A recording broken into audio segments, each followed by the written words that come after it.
तो बच्चों हम पिछले लेक्चर में 10 क्वेश्चन देखे थे, क्वेश्चन नंबर 40 तक। अब हम देखेंगे question number 41। The sum of the digits of 2 digit number is 11। अंकों, ठीक है, 2 अंकों की संख्या के अंकों को अगर हम जोड़ते हैं तो 11 आता है। अंकों को हम जोड़ते हैं, जैसे ये देखो, ये 2 अंकों की संख्या है ना, 6 5। अब 6 5 को अगर हम जोड़ रहे हैं तो 11 आ रहा है, ऐसा क्वेश्चन में बोल रहा है। 9 2 को जोड़ रहे हैं तो 11 आ रहा है। 4 और 7 को जोड़ रहे हैं तो 11 आ रहा है। 7 और 4 को जोड़ रहे हैं तो 11 आ रहा है। तो the sum of the digits of a 2 digit number is 11। अभी तो चारों ऑप्शन क्या कहते हैं तुम्हें सही लग रहे होंगे। अब बोल रहा है द डिजिट आर रिवर्स्ड। अगर डिजिट को मैं उल्टा कर दूं, जैसे अभी ये 65 है ना, इसको मैं 56 कर दूं, and new number is subtracted from the original number. ये ओरिजिनल नंबर में से पुराने नंबर को अगर मैं सब्ट्रैक्ट कर दूं, 65 में से मैं 56 को घटाऊं तो मुझे कितना मिले? 27 मिले। अगर इस वाले क्वेश्चन में मैं करूंगा तो मुझे 9 मिलेगा। इस वाले क्वेश्चन में अगर मैं करूंगा 47 में से मैं 74 को घटाऊंगा तो मुझे माइनस में मिलेगा, ठीक है, जो कि सही नहीं है, ठीक है, -27 मिलेगा। और इस नंबर में अगर 92 है, अगर मैं इसको रिवर्स कर दूं, उल्टा कर दूं, तो 29 हो जाएगा। और घटाने पे हमें क्या मिलेगा? 12 में से 9 गया 3, और 8 में से 2 गया 6, ठीक है। और 74 है, इसको अगर मैं उल्टा करूंगा तो 47 मिलेगा। 14 में से 7 गया तो 7, और 6 में से 4 गया तो 2, तो ये देखो 27। तो द नंबर्स आर रिवर्स्ड। उल्टा करने पर नंबर को the new number is subtracted, और जो नया नंबर मिला है उसको हम सब्ट्रैक्ट कर रहे हैं। किससे सब्ट्रैक्ट कर रहे हैं? ओरिजिनल नंबर से। तो मुझे क्या मिल रहा है? 27 मिल रहा है। तो हमारा करेक्ट आंसर होगा ऑप्शन डी, ठीक है। जब ये ऑप्शन वाला है तब आप सॉल्व कर सकते हो, लेकिन अगर तुमको सॉल्व करना रहे तो क्या कैसे करोगे? ठीक है, तो मैं बोलूंगा कि चलो ठीक है, वो जो नंबर था एक्स वाई जैसा, मैंने उसको लिख लिया। जैसे मान लो कि अगर मैंने 74 है तो 74 लिख सकते हैं। अब इस नंबर को मैंने लिख लिया तो इसको मैं ऐसे भी फैला के लिख सकता हूँ एक्सपेंडेड फॉर्म में, 7 इंटू 10, क्योंकि जो 7 है ये टेंस प्लेस पर है, ठीक है। तो 7 इंटू 10 प्लस 4, क्यों? क्योंकि ये वंस प्लेस पे है, तो 4 इंटू 1 तो 4 ही आएगा। एक्सपेंडेड फॉर्म में हम ऐसा लिखते हैं ना।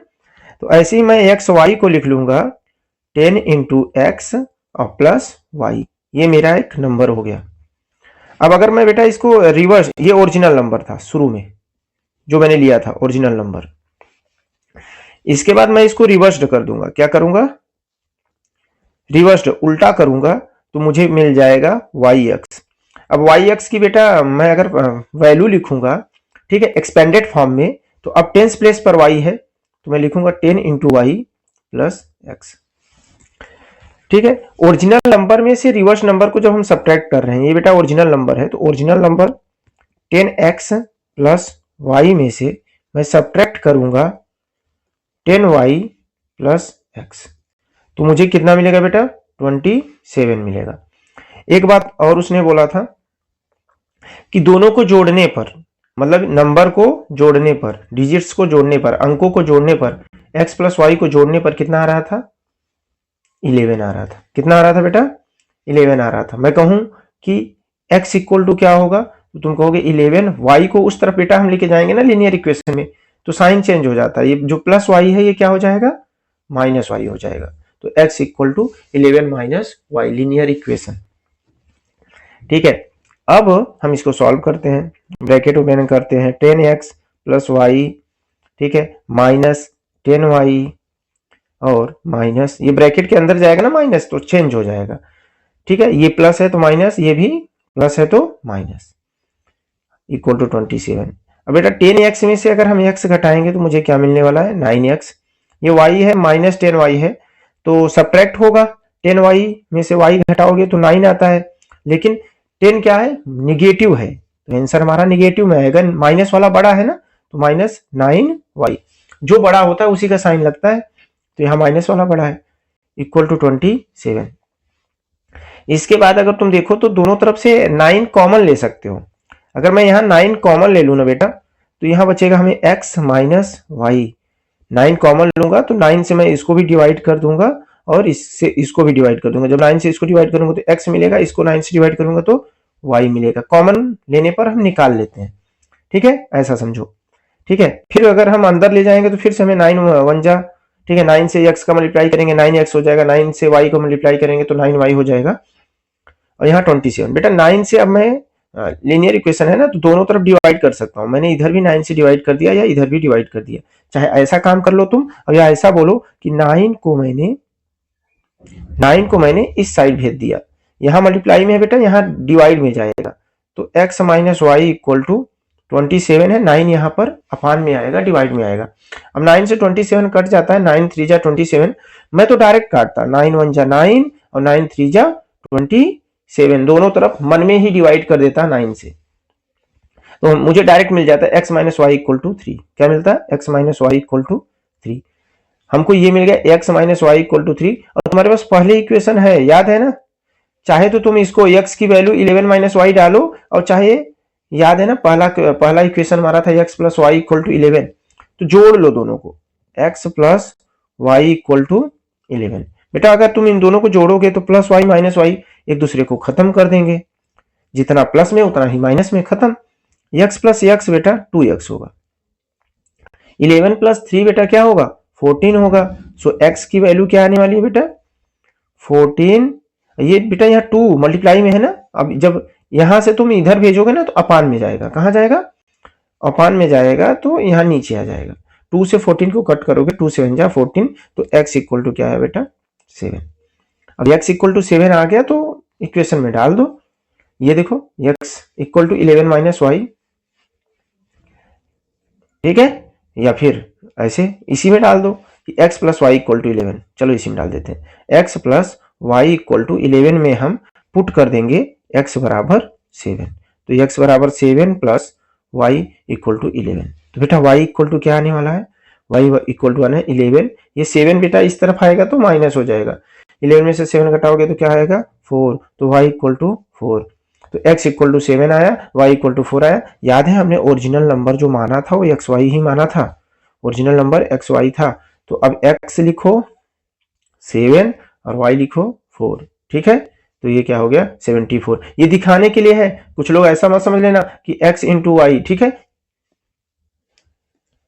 ये बिल्कुल मैं, लेकिन जब अलजेब्रा में लिखा जाता है x और y ना, तो इसका मतलब होता है कि x इंटू वाई, समझ रहे हो ना, अलजेब्रा में ऐसा होता है, ठीक है। जबकि अगर हम ऐसे अंक लिखते हैं 74, तो इसका मतलब नहीं होता है 7 इंटू 4, इसका मतलब 7 इंटू 4 नहीं होता है, लेकिन अलजेब्रा में एक्स वाई अगर हम लिखते हैं तो एक्स इंटू वाई होता है। ये तो केवल हम समझाने और दिखाने के लिए लिखे हैं कि ये मैंने एक्स अंक लिख दिया, ये वाई अंक लिख दिया, डिजिट्स हैं, आप इसको समझो कि ये टेंस प्लेस पर है और ये वंस प्लेस पर है, ठीक है।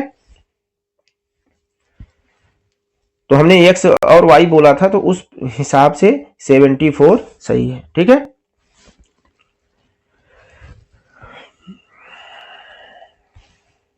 तो ऑप्शन डी। फैक्टर्स हमें निकालना बेटा, मतलब ये पता करना है कि ये डिवाइड हो रहा है क्या, 4a square 9b square minus 16c square minus 12ab।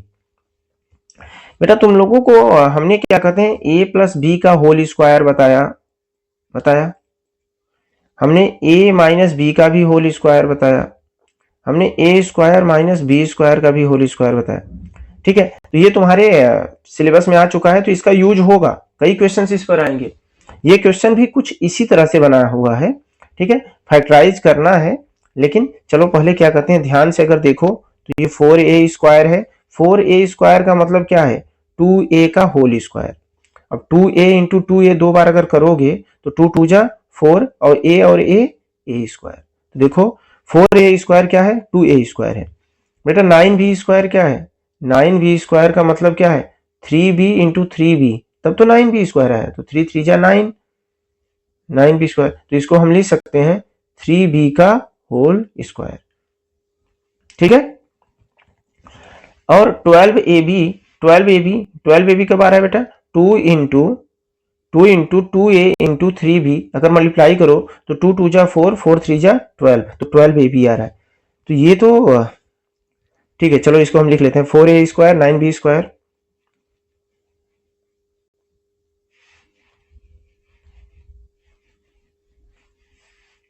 ठीक है, 4a² (9b² minus 16c² plus 12ab। ठीक है, यही क्वेश्चन है। 4a² 9b² minus 16c² minus 12ab।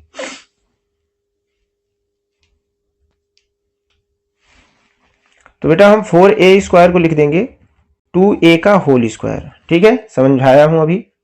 इसको मैं लिख दूंगा बेटा 3b का होल स्क्वायर माइनस 16c² को मैं बेटा क्या लिख सकता हूं 4c का होल स्क्वायर, और माइनस 12ab को मैं क्या लिख सकता हूं minus 2 into 2a into 3b। बेटा अगर इसको तुलना किया जाए तो ये बन गया, अगर देखा जाए मैं कहता a² बड़ा वाले से दिखा रहा हूं, या चलो मैं x² लिख देता, तो मैं बोलता ये बेटा x² है, ये लग रहा है y² है, ये कुछ भी हो हमें इससे मतलब नहीं है, -2 इंटू एक्स इंटू वाई। भाई x की जगह पर क्या है, x की जगह पर 2a है, और y की जगह पर क्या है, y की जगह पर 3b है। x की जगह पर देखो x का होल स्क्वायर, तो x की जगह पे 2a है तो 2a का होल स्क्वायर, y की जगह पर 3b है तो 3b का होल स्क्वायर। ठीक है, फिर 2 इसकी जगह पर कंपेयर कर रहे हैं, तुलना कर रहे हैं, फिर x की जगह पर देखो यहाँ 2 है और y की जगह पर 3b है, मल्टीप्लाई कर रहे हैं तो 3 2 जा 6 2 जा 12, बिल्कुल 12 ही आ रहा है। तो ये तो हमारा बन गया क्या, x माइनस वाई का होल स्क्वायर का फार्मूला यही होता है, x² plus y² minus 2 into x into y. इसको यूज करते हैं, समझ रहे हो ना। x माइनस वाई लिखा हूं तो x और y लिख दिया। अगर यही मैं तुमसे लिख देता 2a माइनस 3b का होल स्क्वायर, तो अब x की जगह पे मैं लिखता 2a का होल स्क्वायर 3b का whole square minus 2 into 2a into 3b। बात समझ में आई। कुछ भी रहता, अगर मैं मान लो लिखता कि 5xy माइनस 7pq का होल स्क्वायर, तो तुम क्या लिखते, ये जो a की जगह पर कुछ भी है जो इसका लिखा है उसका होल स्क्वायर, तो मतलब लिखता मैं 5xy का होल स्क्वायर प्लस 7pq का whole square minus 2 into 5xy और 7pq। बात समझ में आ रही है। कंपैरिजन को समझो, यहां पर जो भी लिखा है उसका होल स्क्वायर फिर प्लस इसका होल स्क्वायर फिर दोनों का multiply 2 into A into B 2 into x into Y 2 into 2a into 3b 2 into 5xy into 7pq। ठीक है, जैसे अगर मैं मान लो लिखता यहां पर लिखता 2z माइनस 3q, तो मैं लिखता 2z का होल स्क्वायर प्लस 3q का whole square minus 2 into 2z into 3q। ठीक है, ये फार्मूला आप इस तरह से यूज कर सकते हो। ठीक है, ये मैं समझाने के लिए ये इतना ये सब हुआ है। बात को समझ रहे हो। तो ये 2a का होल स्क्वायर 3b का whole square minus 2 into 2a plus 3b, तो इसकी जगह पर मैं अगर ऊपर लिख दूं, ठीक है, चलो यहीं लिख रहा हूं, तो मैं लिखूंगा 2a माइनस 3b का होल स्क्वायर। अब जब बेटा ये लिख लिया तो ये 16c² था, जो कि मैं इसको क्या लिख सकता हूं माइनस 4c का होल स्क्वायर। अब फिर से कहानी आ गई कि अगर कैपिटल A² और माइनस b² था, तो मैंने बोला था कि मैं इसको क्या लिख सकता हूं, मैं इसको लिख सकता हूं एक बार ब्रैकेट में a प्लस b और दूसरे ब्रैकेट में a माइनस b। ठीक है, तो अभी तुम देखो तो ये वैसा ही बन रहा है। a की जगह पर क्या लिखूंगा 2a माइनस 3b और b की जगह पर क्या लिखूंगा 4c। देखो ना, whole square minus whole square ऐसा बना। तो ठीक है, a की जगह पर मैं लिख दिया 2a माइनस 3b, लिख दिया कैपिटल A की जगह पर। और कैपिटल बी की जगह पर मैंने लिखा प्लस 4c एक ब्रैकेट में। दूसरे ब्रैकेट में कैपिटल ए की जगह पर मैंने लिखा 2 स्मॉल ए माइनस 3b और कैपिटल बी की जगह पर मैं लिखूंगा एक बार माइनस 4c। बात समझ में आया? जैसे अगर मैं लिखता 7 स्क्वायर माइनस 5 स्क्वायर तो इसका यूज कैसे करते? एक ब्रैकेट में मैं लिखता 7 प्लस 5, एक ब्रैकेट में मैं लिखता 7 माइनस 5, 7 माइनस 5। ये किसका यूज कर रहे हैं? ए स्क्वायर माइनस बी स्क्वायर तो होता है एक ब्रैकेट में ए प्लस बी, एक ब्रैकेट में होता है ए माइनस बी। ठीक है, लेकिन अगर मैं ऐसा लिखता कि 4x का होल स्क्वायर माइनस 5y का होल स्क्वायर तो मैं लिखता एक ब्रैकेट में, अब एक की जगह पर 4x है तो 4x प्लस 5y एक ब्रैकेट में, दूसरे ब्रैकेट में 4x माइनस 5y। अच्छा चलो, अब अगर ऐसा लिखता मैं 2x प्लस 3 का whole square minus 6x plus 5 का होल स्क्वायर, इसको कैसे करते हैं? तो मैं कहता ठीक है, एक ब्रैकेट में मैं एक बार लिखता इसको 2x प्लस 3 और a plus b, formula a plus b होता है ना, तो अब इसको a मानता और इसको b मानता तो प्लस लिख के 6x प्लस 5 लिखता एक ब्रैकेट में। दूसरे ब्रैकेट में क्या लिखता? 2x प्लस 3, अब इसको माइनस लगाता माइनस 6x। बेटा जब ये माइनस लगाऊंगा ना तो ये ब्रैकेट के अंदर जब जाएगा माइनस तो 6x भी माइनस हो जाएगा, या फिर तुम ऐसे लगा ब्रैकेट के अंदर ही लिखो अभी 6x प्लस 5 और पूरा ब्रैकेट कंप्लीट ब्रैकेट। ठीक, या इसको तुम बड़ा ब्रैकेट बना लो, ऐसे बड़ा ब्रैकेट, कोई दिक्कत नहीं, इसको भी बड़ा ब्रैकेट बना लो। अब कहोगे कि 2x प्लस 6x को जोड़ सकते हैं? हाँ बिल्कुल जोड़ सकते हो, 8x हो जाएगा। 3 प्लस 5 को जोड़ सकते हो? कहेंगे हाँ बिल्कुल जोड़ सकते हैं, 8 हो जाएगा। कहेंगे ठीक है, अब इसके अंदर मैं क्या करूंगा, 2x प्लस 3 था, जब बेटा ये माइनस अंदर जाएगा ना तो माइनस केवल x 6 के साथ नहीं रहेगा, सबको ब्रैकेट के अंदर जितने लोग हैं सबको साइन चेंज, सबका साइन चेंज हो जाएगा। ये जो प्लस है वो माइनस हो जाएंगे, तो 6x प्लस था तो माइनस हो जाएगा, 5 प्लस था तो वो भी माइनस हो जाएगा, इस तरह से। फिर अगले गेम में 8x प्लस 8। ठीक है, आप इसको रिपीट करो बार बार, वीडियो को समझ में आएगा, बिल्कुल समझ में आएगा। अब बेटा कहोगे 6x में से 2x घटा देते हैं तो माइनस 4x आएगा। ठीक है, और 5 में से 3 घटा देंगे तो माइनस 2 आएगा, तो 4x माइनस 2 आएगा। अभी भी अगर कॉमन लेने की बात करें तो तुम कॉमन ले सकते हो, कहा जाए कि इसमें भी 8 है इसमें भी 8 है, 8 को मैं बाहर ले लूं तो क्या होगा, 8 1 जा 8, क्या बचेगा, केवल x बचेगा। इसको करूंगा तो 8 1 जा 8, केवल 1 बचेगा। इसमें भी बेटा हम 2 कॉमन ले सकते हैं ना, चलो मल्टीप्लाई करके लिख सकते हैं। 2 कॉमन लिए तो माइनस 2x बचेगा, 2 2 जा 4 माइनस 2 और x बचेगा। इसको डिवाइड करूंगा तो माइनस 1 बचेगा, 2 1 जा। चाहो तो माइनस भी कॉमन ले सकते हो। अच्छा, अब 8 और 2 को आपस में मल्टीप्लाई कर लो, 8 2 जा 16 कर लो, x प्लस 1 कर लो, अगले ब्रैकेट में माइनस 2x माइनस 1 कर सकते हो। कहन अभी भी क्या कॉमन ले सकते हो, कहन अभी माइनस वन कॉमन ले सकता हूँ। बेटा इसमें से मैं माइनस ले लूंगा ना बाहर, तो यहाँ माइनस 16 हो जाएगा और अंदर सब प्लस हो जाएंगे, मतलब 2x प्लस 1 हो जाएगी, साइन चेंज हो जाएगी, दोनों के साइन चेंज हुए। तो इस तरह से फैक्टराइज कर सकते हो। तो हमारा जो आंसर आया था याद है ना, 2a minus 3b plus 4c, 2a minus 3b minus 4c। तो चलो देखते हैं कहाँ है। 2a माइनस 3b दोनों में रहना चाहिए ना, क्योंकि 2a माइनस 3b का तो होल स्क्वायर बना था, ये और ये मिलके क्या बनाए थे, 2a माइनस 3b का होल स्क्वायर और माइनस 4c का होल स्क्वायर। तो देखो 2a माइन, ये ऑप्शन कट गया, 2a माइनस 3b, यहाँ 2a प्लस 3b थी, ये भी ऑप्शन कट गया, 2a minus 3b 2a minus 3b। ठीक है, 2a minus 3b 2a minus 3b ये तो सही है, माइनस 4c प्लस 4c। ठीक है, और ये वाला तो ऑप्शन हो गया ही नहीं क्योंकि ये a प्लस बी आ गया, 2a का सवाल ही नहीं है, तो option c is right answer. Okay, चलो अब हम ये देखते हैं, सिंप्लीफिकेशन है, मल्टीप्लाई है, ये फ्रैक्शन का मल्टीप्लाई ही तो है, और कुछ है क्या, नहीं। अगर कट रहा है जो तो उसे काट सकते हो, और नहीं तो कोई बात ही नहीं है। ठीक, तो मैंने कहा ठीक है, 3 2 जा 6, कट गया, जो कट रहा है काटो। अब 4 3 जा 12 और 3 3 जा 9, फिर 3 1 जा 3। तो बेटा ऊपर नीचे सब कट के 1 मिला है, 0 नहीं हुआ है, ये 1/1 हुआ है। वैसे भी देखते अगर ध्यान से 9 4 जा 36 और 12 3 जा 36, 36/36 कट के आएगा 1। यहाँ पे भी अगर कुछ कट रहा है तो काट लो।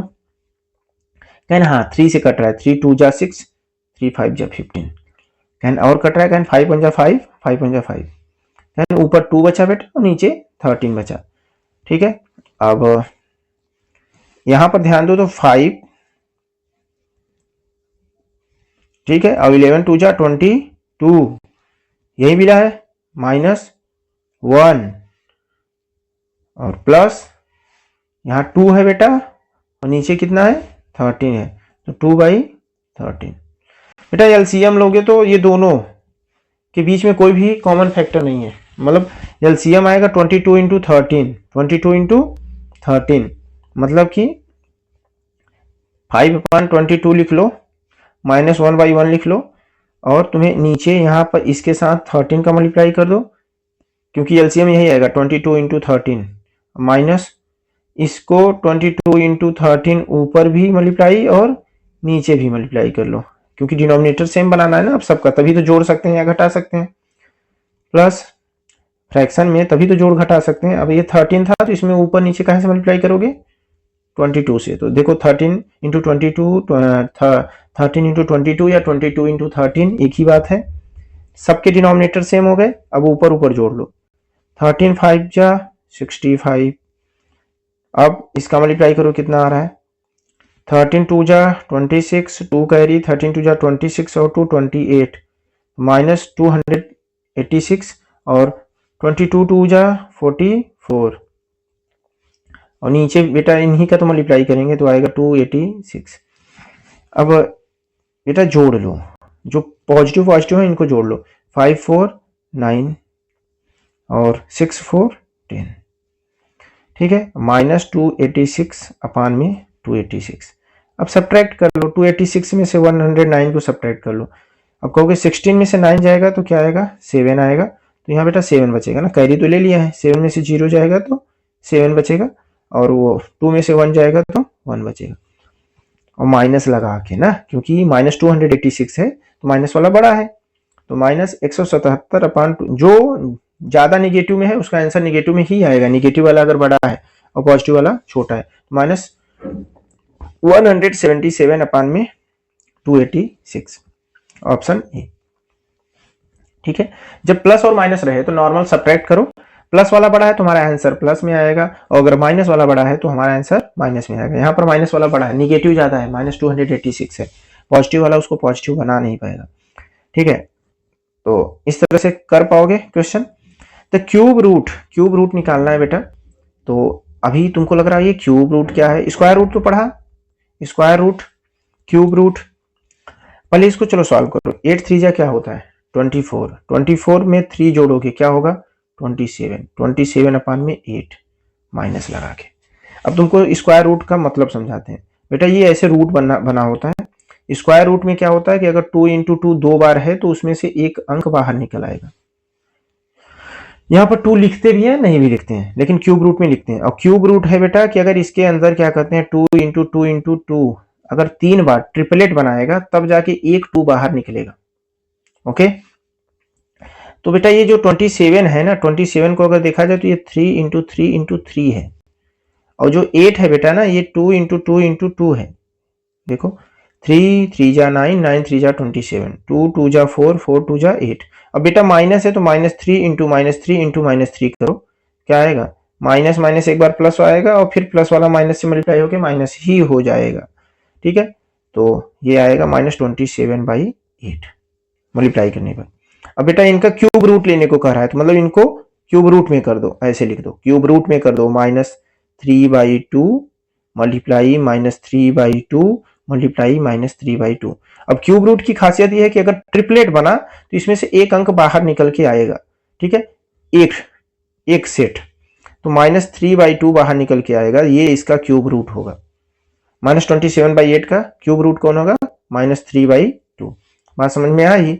ऐसे मैं तुमसे अगर कहता क्यूब रूट ऑफ 125 तो कहते कि ये क्या होगा बेटा, 125 को अगर फैक्टराइज करोगे ना तो 5 से ये 3 बार में 5 इंटू 5 मल्टीप्लाई करने पर बनेगा। 5 5 जा 25, 25 5 जा 125। अब बेटा इसमें से 5 बाहर निकल के आएगा। ओके,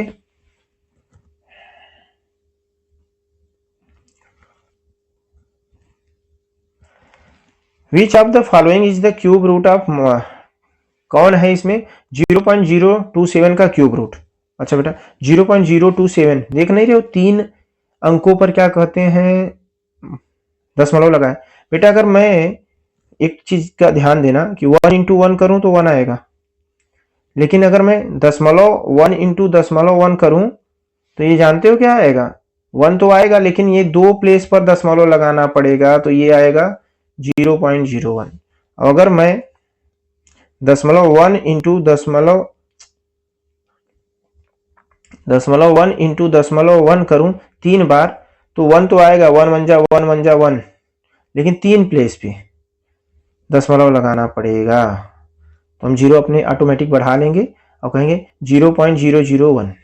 ठीक है, 3 प्लेस हो गया। ऐसे अगर बेटा मैं कहता कि 0.3 रहता इंटू 0.3 रहता इंटू 0.3 रहता तो मैं कहता 3 3 जा 9, 9 3 जा 27 लिख लेता 27, लेकिन कहता ये 3 बार मल्टीप्लाई हुआ है तो एक एक प्लेस पर सब तीनों में दशमलव है, तो मेरा टोटल आंसर में 3 प्लेस पे दशमलव आना चाहिए, तो 3 प्लेस 0.027 यही तो है ये। अब ऐसा आया क्यों, क्योंकि देखो 27 हमको तो पता ही है कि 3 3 जा 9, 3 जा 27 जाना पहचाना लग रहा है, तो अब 3 प्लेस पे दशमलव ही था, तो इसका आंसर क्या आएगा बेटा 0.3। ये किसका क्यूब है, ये किसका क्यूब है 0.027 किसका क्यूब है 0.3 का क्यूब है। मतलब समझ रहे हो, मैं अगर 0.3 का क्यूब करूंगा 3 बार मल्टीप्लाई करूंगा तो मुझे आएगा 0.027। अब अगर मैं इसका क्यूब रूट लूंगा, किसका क्यूब रूट लूंगा 0.027 का अगर मैं क्यूब रूट लूंगा तो मैं इसको ब्रैकेट के अंदर मतलब क्यूब रूट के अंदर ऐसे लिखूंगा 0.3 इंटू 0.3 इंटू 0.3 और उसके बाद मैं एक सेट बाहर निकालूंगा 0.3। आ गया क्यूब रूट। क्यूब रूट पे देख रहे हो 2 सवाल हैं, cube root square root. The length of a side of a cubical box whose volume is 1.331 centimetre cube इच। बेटा क्यूबिकल बॉक्स जानते हो क्या होता है, जिसकी लंबाई चौड़ाई ऊंचाई सब बराबर हो, जिसकी लंबाई चौड़ाई ऊंचाई सब बराबर हो उसे हम क्यूब कहते हैं, जैसे लूडो की गुट्टी हुआ। ठीक है, तो ये मान लो लंबाई हुआ, ये चौड़ाई हुआ और ये ऊंचाई हुआ, तो a इंटू ए तुम्हें पता है वॉल्यूम निकालने का फार्मूला, क्यूबाइड के लिए तो वॉल्यूम निकालने का फार्मूला होता है length into breadth into height. अब यहाँ पर ये क्यूब है तो इसकी तो लंबाई चौड़ाई ऊंचाई सब ए है, तो ये मल्टीप्लाई होके क्या आता है ए क्यूब, क्या आता है ए क्यूब। अब बेटा ए क्यूब बराबर वॉल्यूम कितना दे रखा है, मुझे अब इसकी साइड तो पता नहीं थी तो मैंने ए मान लिया, अब वो किसके बराबर है 1.331 के बराबर है, 1.331 सेंटीमीटर क्यूब, सेंटीमीटर क्यूब। कहेंगे ठीक है कोई दिक्कत नहीं है। अब ए क्यूब तो हो गया, अगर तुम 1.331 का फैक्टराइज करो तो पता है क्या पता चलेगा, या 1.331 मत लिखो अभी, उसे 1331 लिख के करो।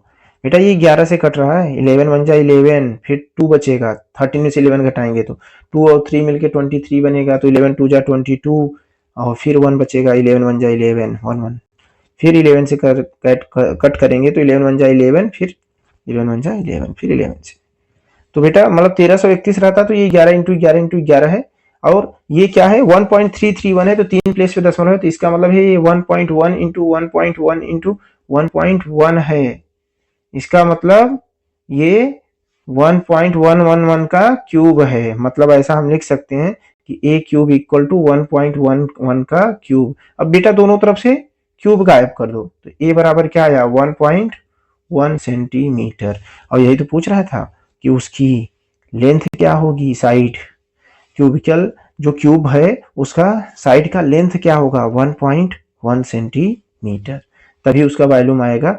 1.331 सेंटीमीटर क्यूब। ठीक है। अब आया if 3x plus Y 3x plus 4y बराबर 18 और x into y equal to 6, then the value of, मुझे किसकी वैल्यू चाहिए बेटा 9x square plus 16y square का। ठीक है बेटा, यहां पर a प्लस बी का होल स्क्वायर पर 4-5 क्वेश्चन आए हुए हैं। ठीक है, देख के भी लगना चाहिए कि देखो 3x का स्क्वायर अगर मैं कर दूं तो वो 9x स्क्वायर बन जाएगा। 3x का स्क्वायर कर दूं, 3x का अगर मैं स्क्वायर कर दूं तो 3x इंटू 3x करूंगा तो 3 3 जा 9 और x इंटू x तो पावर जोड़ लिए जाते हैं, एक पावर यहां पर x का एक पावर यहां पर, तो 9x स्क्वायर। ऐसे में 4y का स्क्वायर करूं तो मैं बोलूंगा 4y मल्टीप्लाई 4y, तो आपस में 4 4 जा 16 हो जाता है और y का पावर 1 यहाँ पर, y का पावर 1 यहाँ पर, तो दोनों y के पावर 1 को जोड़ेंगे, y के पावर 1 y के पावर 1 तो क्या हो जाएगा y के पावर जुड़े जाते हैं, जोड़ लिए जाते हैं, मल्टीप्लाई में पावर को जोड़ लिया जाता है, तो 16y स्क्वायर हो गया। हाँ तो लगा कि ये तो स्क्वायर है, ये तो स्क्वायर है, और हमको a प्लस बी का होल स्क्वायर का फार्मूला अगर याद हो तो वहां से स्क्वायर ही तो निकल के आता है। वो क्या बोलता है A square plus B square plus 2 into A into B. कहने हाँ यार ये इजी लग रहा है, इजी तो है। 3x plus 4y, 3x plus 4y equal to 18 लिख के अगर हम दोनों तरफ से स्क्वायर कर दें, लीनियर इक्वेशन या इक्वेशन कह दो, इक्वेशन में अगर दोनों तरफ क्या कहते हैं आप स्क्वायर कर सकते हो, दोनों तरफ मल्टीप्लाई कर सकते हो, दोनों तरफ डिवीजन कर सकते हो, दोनों तरफ एडिशन कर सकते हो, दोनों तरफ सब्ट्रैक्शन कर सकते हो। लीनियर इक्वेशन में LHS RHS दोनों साइड में वही सेम करना पड़ेगा। तो मैंने स्क्वायर कर दिया, जब मैंने स्क्वायर किया तो इस स्क्वायर को अब ओपन करूंगा, तो स्क्वायर को ओपन करूंगा तो बोलूंगा 3x जो भी रहता है अंदर, a की जगह पर क्या है यहाँ पर 3x, तो बोलूंगा 3x का स्क्वायर, b की जगह पर यहाँ पर क्या है 4y। भाई अगर मैं ये मानता a प्लस बी का होल स्क्वायर, इससे कंपेयर करता, इससे अगर मैं इसकी तुलना करता तो यही बोलता कि a की जगह पर 3x है, b की जगह पर 4y है, तो 4y का whole square a square plus B square. अब फिर लिखूंगा 2 इंटू ए की जगह पर 3x और b की जगह पर 4y बराबर बेटा 18 का स्क्वायर कितना आता है 18 का स्क्वायर, 18 इंटू 18 324 आता है क्या? 17 का 289, ठीक है 289, तो 18 का उसमें 35 जोड़ दो 289 में, ठीक है। तो 3x का स्क्वायर बेटा तो 9x स्क्वायर लिख लेंगे, और 4y का स्क्वायर हम कहेंगे 4 4 जा 16। फिर देखो 3x में क्या करेंगे, 3 का स्क्वायर 9 और x स्क्वायर लगा देंगे, 4 का स्क्वायर 16 और y स्क्वायर लगा देंगे, मतलब पावर दुगना हो जाएगा। अभी यहाँ x पावर 1 था तो x पावर 2 हो जाएगा, y की पावर 1 था तो y पावर 2। अगर ये x स्क्वायर रहा होता पहले से, अगर इसका स्क्वायर में फिर से करता तो ये x की पावर 4 हो जाता, अगर ये y स्क्वायर रहता तो इसका पावर दुगना हो जाता, y की पावर 4 हो जाता। ठीक है, अभी तो y की पावर 1 था, प्लस 2 3 जा 6 और 6 4 जा 24, तो 24 और x और y का मल्टीप्लाई करेंगे तो xy इक्वल टू बेटा यहाँ लिखेंगे 324। अब मुझे 9x square plus 16y square की वैल्यू चाहिए थी, तो मैं लिखूंगा 9x square plus 16y square plus 24। बेटा x y की वैल्यू दिया है, x और y की वैल्यू 6 है। ये धुंधला दिख रहा है क्योंकि मैंने जूम कर दिया तो पीडीएफ, ठीक है पीडीएफ क्लियर नहीं है, बाकी सब तुम्हें क्लियर ही दिखेगा। 14 xy 6 इक्वल टू 324। ठीक है, तो मैं बोलूंगा ठीक है 9x square plus 16y square. बेटा ये इसको अगर मैं उस तरफ लेके जाऊंगा ना तो माइनस हो जाएगा, यहाँ अभी क्या है प्लस में है ना, उधर जाएगा तो माइनस हो जाएगा, तो कहूंगा 324 और 24 का अगर 6 से आप मल्टीप्लाई करोगे तो 144 आएगा, 24 6 जा 144, ठीक है 24 5 जा 120, तो 144 को घटाओ 144 को, तो 4 में से 4 गया बेटा 0 आएगा, 12 में से 4 गया तो क्या आएगा 8 आएगा। ठीक है, यहाँ पे 2 बचेगा, 2 में से 1 गया तो 1 आया, तो कितना है बेटा 180 आया, कितना आया 180, 180 आया है। तो करेक्ट आंसर क्या होगा 180। ओके, कोई दिक्कत? कर लोगे ना? बात समझ में आई है? अब आया the square root of 218 lie between. 218 किसके किसके बीच में आएगा? अब जैसे अगर मैं तुमसे कहता कि 2 का स्क्वायर क्या होगा तो तुम कहते 4। मैं कहता 3 का स्क्वायर क्या होगा तो कहोगे 9। तो बेटा अगर मैं तुमसे कहता कि 8 का स्क्वायर रूट बताओ, तो 8 बेटा 2 के स्क्वायर से अधिक है, 2 के स्क्वायर से अधिक है, क्योंकि 2 का स्क्वायर क्या होता है 4, तो 4 से अधिक है और 9 से क्या है छोटा है। तो ये इसका स्क्वायर रूट की वैल्यू किसके किसके बीच में रहेगी? 2 और 3 के बीच में रहेगी। 2 और 3 के बीच में रहेगी। जैसे अगर मैं 4 का स्क्वायर रूट करूंगा तो क्या आएगा 2, और 9 का स्क्वायर रूट करूंगा तो क्या आएगा 3। तो 8 का स्क्वायर रूट करूंगा तो वो 2 से ज्यादा रहेगा और 3 से क्या रहेगा कम रहेगा, 8 हो गया। या फिर मैं 6 का स्क्वायर रूट करूंगा तो वो 2 से थोड़ा ज्यादा रहेगा, दशमलव में आएगा 2 दशमलव कुछ, और 3 से क्या रहेगा कम रहेगा। तो ऐसे मुझे 218 मिला है। क्या मिला है? 218। ठीक है, तो अब तुम्हें अगर पता है तो चेक करो कि 12 का स्क्वायर क्या होता है 144 होता है, और 13 का क्या होता है 169। तो 12 और 13 के बीच में तो नहीं आएगा क्योंकि 169 से ज्यादा होता है 218। कहीं 14 का स्क्वायर क्या होता है? कहीं 14 का स्क्वायर होता है 196। और कहीं 15 का स्क्वायर क्या होता है? कहीं 225। तो 196 और 225 के बीच में 218 है? कहेंगे हाँ। तो जो इसका स्क्वायर रूट होगा 218 का वो 14 और 15 के बीच में आएगा, 14 दशमलव कुछ कुछ आएगा। ठीक है, और 15 का तो 225 हो गया, 16 का क्या हो जाएगा 256, ज्यादा हो जाएगा। 13 का क्या कहते हैं स्क्वायर करोगे 13 इंटू 13 तो 169 आएगा, 13 इंटू 13, और 14 का स्क्वायर करोगे तो क्या आएगा 196। ओके, स्क्वायर रूट निकालना भी आता है कि नहीं? चलो सिखा देंगे स्क्वायर रूट निकाला कैसे जाता है। Which one of the following numbers ends with the digit 1? किसमें स्क्वायर करोगे तो ठीक है यूनिट प्लेस पे 1 आएगा। Ends number ends with 1। अब बेटा अगर 3 का स्क्वायर करते हैं ना तो 3 का स्क्वायर में 9 आता है, तो बेटा यहाँ भी 3 के स्क्वायर में आखिरी में 9 ही आएगा वंस प्लेस में। 2 का स्क्वायर करोगे तो 2 का स्क्वायर 4 होता है। अब इसको बताओ ऐसे मल्टीप्लाई करोगे 18 इंटू 18 82 इंटू 82, तो 2 2 जब 4 ही तो करोगे, तो सबसे पहला अंक तो 4 ही उतरेगा ना नीचे, तो 1 तो नहीं आने वाला यहाँ पे। अब अगर तुम 149 का करोगे तो कहोगे 149 इंटू 149 का अगर मैं मल्टीप्लाई करूंगा सर तो 9 9 जा 81, तो 1 यहाँ पहला अंक आएगा। 81 में पहला अंक 1 है ना, तो आखिरी में तो 1 ही रहेगा, तो यही होगा आंसर। ठीक है, 2 केस होता है, या तो 1 इंटू 1 पर 1 आ जाता या फिर 9 इंटू 9 पर 1 आएगा, क्योंकि 9 9 जा 81, तो आखिरी डिजिट को पूछ रहा है तो 1 इसी में आएगा। 7 का करेंगे तो 7 7 जा जानते ही हो 49, तो 9 आएगा। इस तरह से करना है। द वैल्यू ऑफ, इसकी वैल्यू निकालनी बेटा, ये रूट के क्वेश्चंस हैं सारे। द वैल्यू ऑफ, ठीक है, 10 प्लस रूट, मतलब रूट में 10 प्लस रूट के अंदर 25 प्लस रूट के अंदर 108 प्लस रूट के अंदर 154 प्लस रूट के अंदर 225 प्लस, अब ब्रैकेट के अंदर root 225 upon 729 minus 25 upon 144 division 16 upon में 81। अगर ध्यान से देखोगे तो यहाँ पे बहुत परफेक्ट स्क्वायर दिया गया है। अब 16 क्या है 4 का स्क्वायर होता है, 9 81 क्या है 9 का स्क्वायर है, 25 5 का स्क्वायर है, 144 12 का स्क्वायर है, 225 15 का स्क्वायर है, 729 27 का स्क्वायर है। तो थोड़ा सा स्क्वायर से याद भी होना चाहिए, 50 तक तो स्क्वायर को भी याद रखो। 225 किसका स्क्वायर है 15 का स्क्वायर है। किसका स्क्वायर है बेटा 15 का।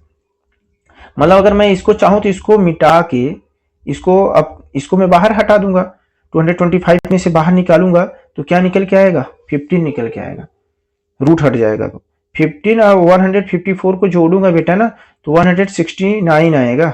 क्या आएगा 169, 549 और 516 बेटा 169 रूट के अंदर अब लिख जाएगा।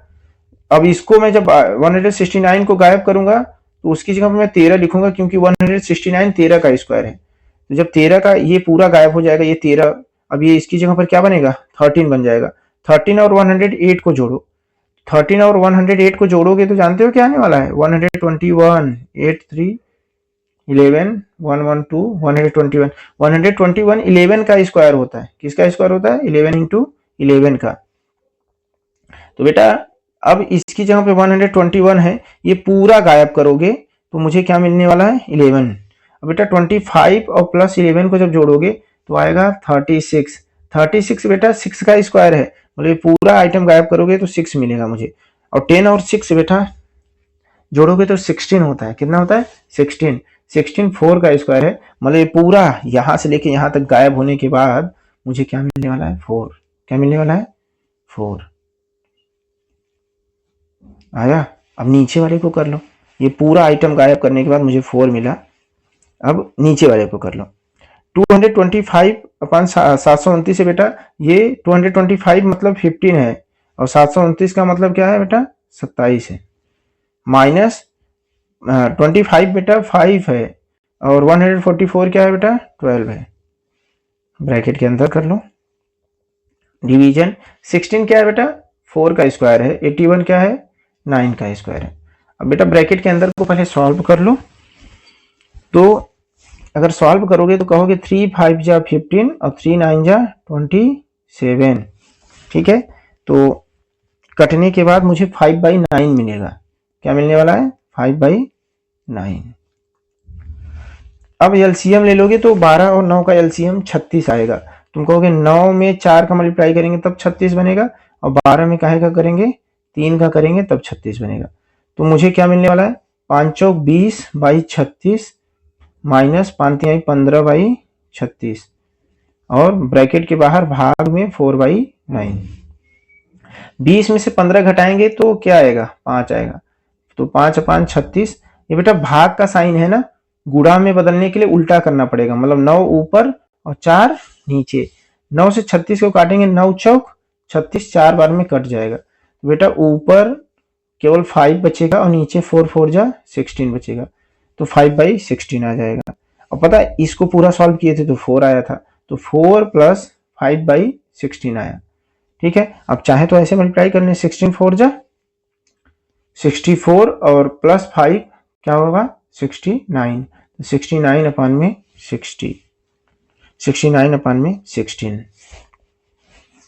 आया समझ में। ठीक है, कि सॉल्व करें इसको।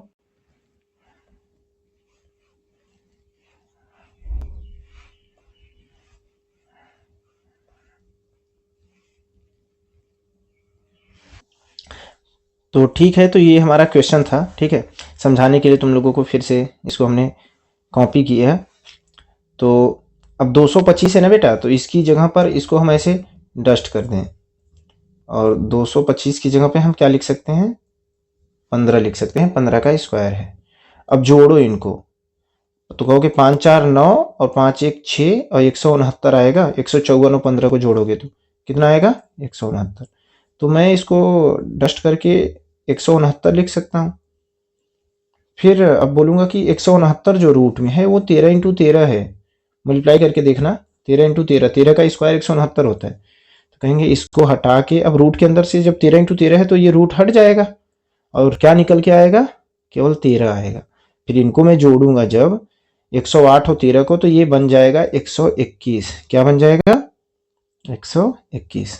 121 बेटा 11 इंटू 11 है, तो रूट हट जाएगा और एक 11 बाहर निकल आएगा, तो ये 11 हो जाएगा। अब 25 और 11 को जोड़ूंगा बेटा ना, तो 36 हो जाएगा।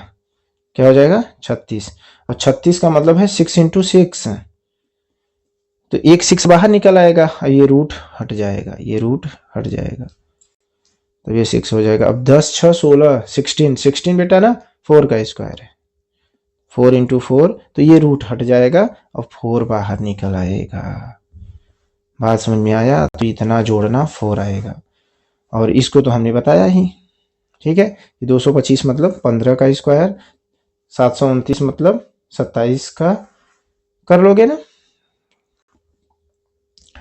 अब आया a regular polygon has 18 side. Regular polygon में 18 साइड है बेटा। रेगुलर का मतलब होता है उसका सारा साइड की जो लंबाई होगी सेम होगी, इक्वल होगी, सारे साइड की लंबाई इक्वल होगी। The measure of N exterior angle of this polygon is. अब जानते हो एक्सटीरियर एंगल क्या होता है, पहले ये जान लेना। जैसे ये जो एंगल है ना ये एक्सटीरियर है, फिर ये जो एंगल है बाहर का ये एक्सटीरियर है, और ये ऐसे जाएगा, ये एंगल जो है ये एक्सटीरियर है। बेटा तीनों एंगल को जोड़ूंगा ना तो 360 होता है, क्योंकि एक चक्कर पूरा कंप्लीट हो गया ना, हम एक चक्कर कंप्लीट करेंगे 360 डिग्री बनता है। तो इसमें कितने साइड थे, 3 साइड थे, तो बाहर के एंगल की वैल्यू क्या होगी, 360 को 3 से भाग कर दो, 360 को 3 से भाग करो, 120 20 120, मतलब सब लंबाई अगर सेम रहेंगे तो ये भी 120 डिग्री, ये भी 120 डिग्री और ये भी 120 डिग्री।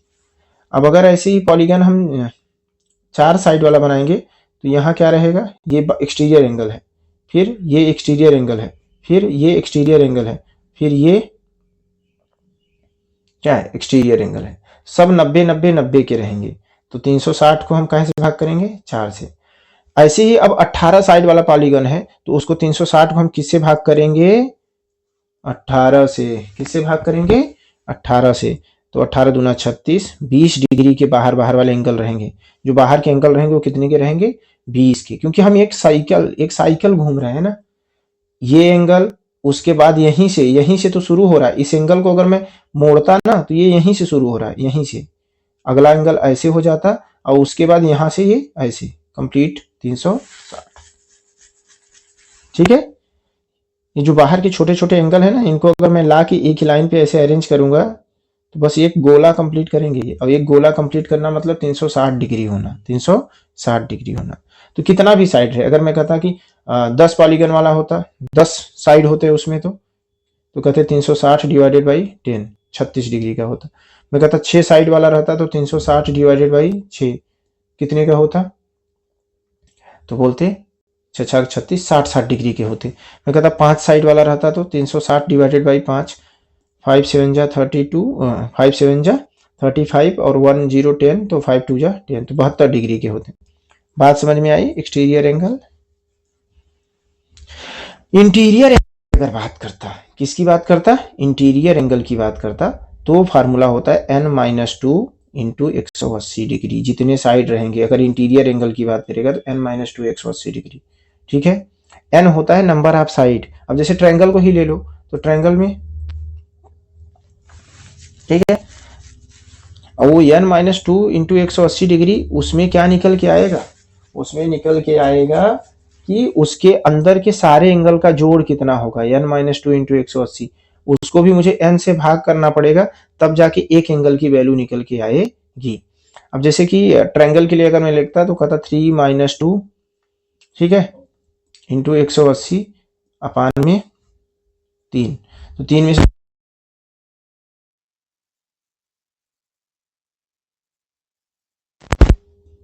हमारा एक इक्विलेटरल ट्रायंगल बनता, सबके एंगल की वैल्यू क्या रहती, 60 60 60 होता है ना, 60 60 60। या ट्रायंगल के तीनों एंगल का जोड़ कितना होता है, 180। अगर मैं बोलता कि क्वाड्रिलेटरल लेता जिसमें 4 साइड रहते तो मैं कहता 4 - 2।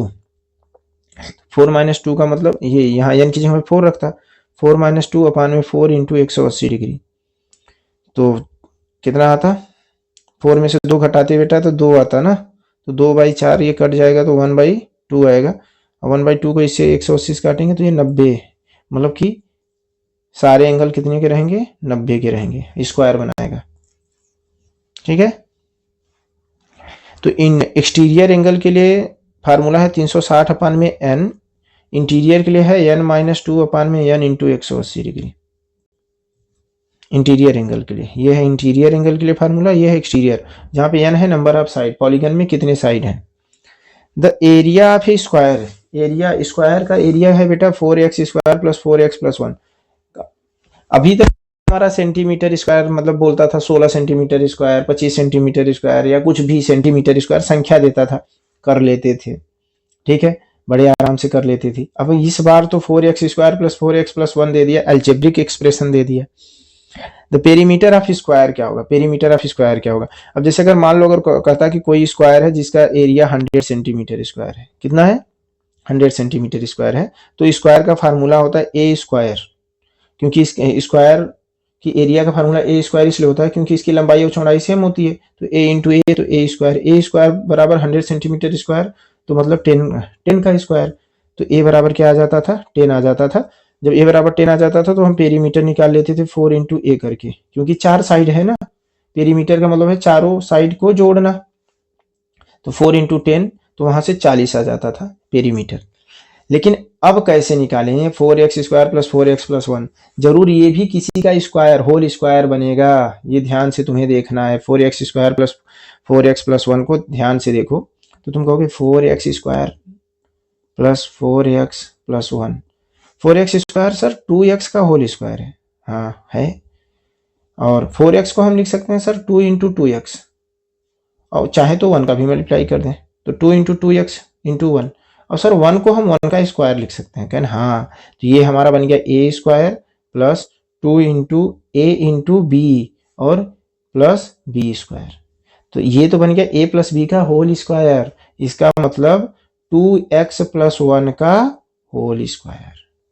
कहेंगे हाँ, अब एरिया ऑफ स्क्वायर से हम कंपेरिजन कर सकते हैं कि ए स्क्वायर एरिया होता है, ठीक है, या ए स्क्वायर कह लो, एल स्क्वायर कह लो, एक्स स्क्वायर कह लो, कुछ भी कह लो, ए मतलब जो स्क्वायर है उसका साइड का लंबाई अगर ए लेंगे तो ए स्क्वायर कह देंगे, एक्स लेंगे तो एक्स स्क्वायर कह देंगे, क्योंकि उसी का तो मल्टीप्लाई करना, तो ए स्क्वायर बराबर 2x प्लस 1, तो ए बराबर क्या आएगा बेटा 2x प्लस 1, मतलब जो हमारा स्क्वायर है उसकी साइड की लंबाई कितनी है बेटा 2x plus 1, 2x plus 1, 2x plus 1, 2x plus 1, चारों साइड बराबर होते हैं ना स्क्वायर के, और 2x प्लस 1 2x प्लस 1 का मल्टीप्लाई करेंगे तो एरिया निकल आएगा, और चारों को जोड़ देंगे तो पेरीमीटर निकल आएगा, तो हम कहेंगे 4 times 2x plus 1, 4 times 2x plus 1, option क्या होगा सी।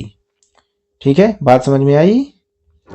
The volume of a cube whose surface area is 600 metre square, बेटा क्यूब जो होता है ना उसका सरफेस एरिया का फार्मूला होता है, उसमें 6 फेस होते हैं, वैसे भी अगर आप तुम दीवार में देखोगे तो एक फर्श होता है, एक छत होता है, ठीक है, और 4 दीवार होती है, 4 दीवार होती हैं, तो 4 सरफेस होते हैं, और क्यूब में क्या होता है 4 दीवार होती है और 2, ठीक है, सीलिंग और जमीन, ठीक है, मतलब फर्श फ्लोर और सीलिंग मिला के टोटल 6 फेस होते हैं, और 6 के 6 फेस इक्वल होते हैं, मतलब सबकी एरिया सेम होती है, लंबाई चौड़ाई सबकी सेम होती है, लंबाई चौड़ाई ऊंचाई सेम होती है, वही तो हमारा क्या होता है क्यूब होता है।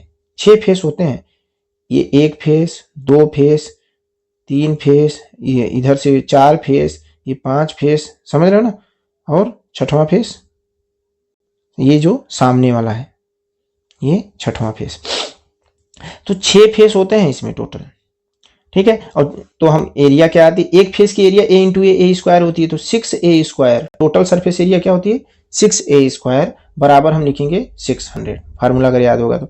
अब बेटा हम कहेंगे ए स्क्वायर बराबर क्या आएगा, तो कहेंगे 6 को उधर भेज दो, यहाँ मल्टीप्लाई में, यहाँ डिवीजन में आएगा 100 आ जाएगा, कितना आ जाएगा 100, 100 बेटा क्या होता है 10 का स्क्वायर होता है, मतलब ए स्क्वायर बराबर 10 स्क्वायर, तो ए बराबर क्या आ गया बेटा 10, तो स्क्वायर की साइड हमें पता चल गई, या ऐसे स्क्वायर क्या क्यूब की साइड मुझे पता चल गई। अब मुझे वॉल्यूम निकालना है बेटा, वॉल्यूम का फार्मूला होता है ए इंटू ए, मतलब ए क्यूब वॉल्यूम का फार्मूला होता है, क्यूब के वॉल्यूम का फार्मूला होता है, लंबाई चौड़ाई ऊंचाई तीनों बराबर होती है, तो बेटा 10 इंटू 10 इंटू 10 जब करोगे तो 1000 आएगा, क्या आएगा 1000, और सेंटीमीटर में तो सेंटीमीटर क्यूब, मीटर में रहता तो मीटर क्यूब, ठीक है, तो ये मीटर स्क्वायर में है, नहीं सेंटीमीटर में नहीं है, मीटर में है, तो मीटर क्यूब आएगा, क्या आएगा मीटर क्यूब, 1000 मीटर क्यूब आएगा, 1000 मीटर क्यूब।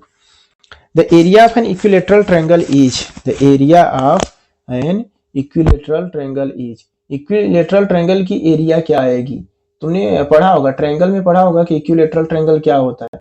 इक्विलेटरल ट्रायंगल बेटा होता है जिसके तीनों साइड आपस में क्या होते हैं, बराबर होते हैं, ये तो पता होगा। इक्विलेटरल ट्रायंगल के तीनों साइड आपस में क्या होते हैं, बराबर होते हैं, तो उसका एरिया निकालना आता है, उसके एरिया का फार्मूला पता है क्या होता है? देखो इक्विलेटरल ट्रायंगल के एरिया का फार्मूला होता है √3/4 ए स्क्वायर, √3/4 ए स्क्वायर। ये होता है एरिया ऑफ इक्विलेटरल ट्रायंगल। ये जो है वो इक्विलेटरल ट्रायंगल का साइड है। इक्विलेटरल ट्रायंगल में तीनों साइड बराबर होते हैं ना, तो √3/4 ए स्क्वायर ये इक्विलेटरल ट्रायंगल होता है। इसका पेरीमीटर मुझे निकालना है, एरिया दे रखा है 24√3, तो मैं बोलूंगा √3/4 ए स्क्वायर बराबर 24√3। अब बोलूंगा ए स्क्वायर बराबर बेटा कितना आएगा? तुम कहोगे 24√3 है, हम 4 को उस साइड भेज देंगे तो 4 ऊपर चला जाएगा और √3 कहाँ आएगा? नीचे। √3 से √3 बेटा कैंसिल हो जाएगा, तो ए स्क्वायर बराबर मुझे क्या मिला? 24 × 4। 24 को फैक्टराइज कर दो बेटा, तो क्या लिख सकते हो? 24 को 2 × 2 × 2 × 3, 2 2 जा 4, 4 2 जा 8, 8 3 जा 24, और 4 को क्या लिख सकते हो? 2 × 2। अब ए स्क्वायर बराबर ये है, तो ए बराबर क्या होगा? ए बराबर बेटा रूट लगाना पड़ जाएगा ना इधर, 2 × 2 × 2 × √3 रूट कर रहा हूँ 3 × 2 × 2। अब बेटा इसमें से जो पेयर बनाएंगे, स्क्वायर रूट में यही तो होता है, जो पेयर बनेंगे वो बाहर आएंगे। तो एक 2 का पेयर बना, फिर एक 2 का पेयर बना, तो 2 × 2 तो बाहर आ जाएगा और बाकी रूट के अंदर ही रह जाएगा। 2 × 3 मतलब √6। तो ए की वैल्यू क्या आई? 4√6। ये है ए की वैल्यू, मतलब कि लेंथ ऑफ इक्विलेटरल ट्रायंगल। ठीक है, साइड लेंथ, जो भी साइड का लेंथ है वो कितना है? 4√6 है। कितना है? 4√6। अब पेरीमीटर अगर निकालना होगा बेटा तो ऐसे 3 बार जोड़ना है, 3a कह दूंगा, तो 3 × 4√6, तो 3 4 जा 12√6। कितना आएगा? 12√6, जो कि कौन सा होगा? Option B.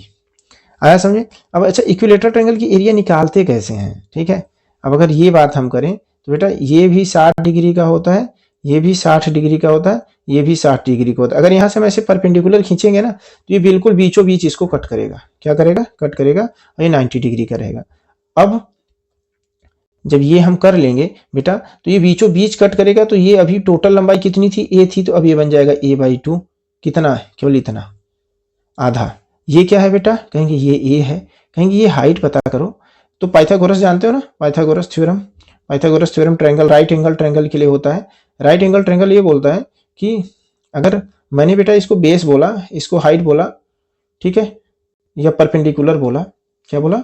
परपेंडिकुलर बोला, और इसको हाइपोटेनस बोला, तो ये बोलता है कि हाइपोटेनस का स्क्वायर जो होता है वो बेस के स्क्वायर और प्लस परपेंडिकुलर के स्क्वायर के जोड़ के बराबर होता है। मतलब बेस का स्क्वायर प्लस परपेंडिकुलर का स्क्वायर हाइपोटेनस के स्क्वायर के बराबर होता है। बेस का स्क्वायर प्लस प्लस मतलब जोड़, परपेंडिकुलर का स्क्वायर के जोड़ के बराबर कौन होता है? हाइपोटेनस का स्क्वायर होता है। तो बेस का स्क्वायर प्लस परपेंडिकुलर का स्क्वायर बराबर हाइपोटेनस का स्क्वायर होता है। जैसे एग्जाम्पल के तौर पर मैं बोलता कि अगर ये 6 है, ये 8 है, तो तुम कहोगे 6 का स्क्वायर प्लस 8 का स्क्वायर बराबर हाइपोटेनस का स्क्वायर, और 6 का स्क्वायर 36 होता है, 8 का स्क्वायर 64 होता है। 36 और 64 जोड़ोगे तो 100 हो जाएगा। 100 मतलब 10 का स्क्वायर, तो ये कितना आएगा? 10 आएगा। ये कितना आएगा? 10 आएगा। अब मुझे हाइपोटेनस पता है बेटा, हाइपोटेनस पता है, बेस पता है, हाइट नहीं पता है, तो मैं यही बोलूंगा कि a/2 का स्क्वायर ये बेस है, परपेंडिकुलर मुझे नहीं पता है, तो कहूंगा परपेंडिकुलर का स्क्वायर बराबर हाइपोटेनस का स्क्वायर, हाइपोटेनस ए स्क्वायर है। तो परपेंडिकुलर का स्क्वायर बराबर ए स्क्वायर, बेटा a/2 स्क्वायर को उधर भेज देंगे माइनस, अब ए स्क्वायर आएगा, a/2 को 2 बार अगर मल्टीप्लाई करेंगे और 2 2 जा क्या आएगा? 4 आएगा। बेटा इधर प्लस में था, इधर आया तो माइनस में आया। अब 4a स्क्वायर डिनोमिनेटर लेंगे ना, तो 4a स्क्वायर मल्टीप्लाई करेंगे डिनोमिनेटर से, 4a स्क्वायर में से एक a स्क्वायर घटा देंगे तो क्या आएगा बेटा? 3a square by 4। क्या आएगा? p square equal to perpendicular square equal to 3a square. अब दोनों तरफ से अगर हम स्क्वायर हटाएं बेटा तो p इक्वल टू क्या आएगा? ये रूट में चला जाएगा, रूट में 3a स्क्वायर बाई 4। अब देखो रूट में से बाहर क्या क्या निकल के आएगा? a स्क्वायर है तो a बाहर निकल आ जाएगा, ठीक है, और 4 है, 4 मतलब 2 का स्क्वायर है तो ये भी बाहर निकल आ जाएगा, और √3 अंदर ही रह जाएगा। तो मुझे क्या मिल गया, परपेंडिकुलर हाइट कितनी मिली, √3/2a, √3/2 लिख लिए और a को पीछे लिख दिए, इससे कोई फर्क नहीं पड़ा। तुम्हें पता है एरिया ऑफ ट्रायंगल क्या होता है, एरिया ऑफ ट्रायंगल होता है हाफ बेस इंटू हाइट। क्या होता है, बेस इंटू हाइट, पता है ना, ये बात पता है, हाफ बेस इंटू हाइट। अब बेटा बेस की लंबाई कितनी है, बेस की लंबाई a है और हाइट कितनी है बेटा, हाइट है √3/2a। तो मैंने कहा ठीक है पुट कर लेते हैं 1/2a इंटू हाइट है √3/2a। अब जब हम मल्टीप्लाई करेंगे बेटा तो √3 ऊपर है केवल और 2 2 जा 4 नीचे है, a और a का मल्टीप्लाई करेंगे तो a स्क्वायर, तो मुझे मिला √3/4a²। ये आता है formula area of equilateral triangle का, √3/4a²। ठीक है, पाइथागोरस थ्योरम भी अब इसी में आप जान गए।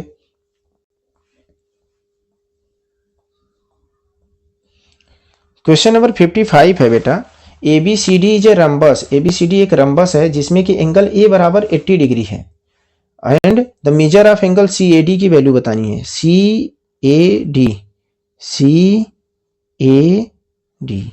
इस एंगल की बात कर रहा है, जो ये C से शुरू करो, A पर आओ D, ये जो एंगल बना रहा है ना दोनों आर्म, CA और AD मिलके जो आर्म बना, ठीक है, दोनों आर्म के बीच में जो एंगल बन रहा है CAD, इसकी वैल्यू बतानी है। तुम्हें पता है बेटा रंबस के चारों साइड बराबर होते हैं, चारों, this equal to this equal to this equal to this. अब किसी भी ट्रायंगल में अगर दोनों ये साइड आपस में बराबर होते हैं तो इनके बेस एंगल भी आपस में क्या होते हैं, बराबर होते हैं। क्या होते हैं, बराबर। अगर इनके दोनों साइड बराबर है तो इनके बेस एंगल, तो अगर this side equal to this side है तो अगर मैं बोलता this angle equal to this angle, मतलब ये भी x तो ये भी x, ऐसा होता है। अच्छा ये एक चीज ये भी जानते होगे कि पैरेललोग्राम में अपोजिट साइड आपस में बराबर होते हैं, ठीक है, अपोजिट साइड भी बराबर होते हैं, अपोजिट एंगल भी बराबर होते हैं। तो रंबस एक पैरेललोग्राम है, तो this angle 80 equal to this angle 80। अगर मैं बोलता ये साइड और ये साइड आपस में बराबर है, इसका नाम अगर मैं बोलता कि y, तो कहता ये y तो ये भी y, तो दोनों आपस में क्या होंगे, बराबर। तो ट्रायंगल के तीनों एंगल का जोड़ कितना होता है, तो तुम कहते कि 80 डिग्री प्लस y बराबर 180 डिग्री। y ये वाला एंगल, y ये वाला एंगल और ये 80। y ये बराबर क्यों है, क्योंकि इनके दोनों साइड आपस में बेस एंगल अगर इक्वल है तो इनके बेस अगर बेस की अगर लंबाई अगर इक्वल है तो इनके एंगल भी क्या होंगे, इक्वल होंगे। ठीक है, तो किसी भी ट्रायंगल के अगर दोनों साइड आपस में इक्वल है तो इनके एंगल भी आपस में, इसका एंगल कौन है, ये वाला, और इसका एंगल कौन है, ये वाला, तो दोनों एंगल भी आपस में बराबर होंगे। तो कहेंगे कि ठीक है, कितना आ जाएगा, 180। कितना आ जाएगा, 180।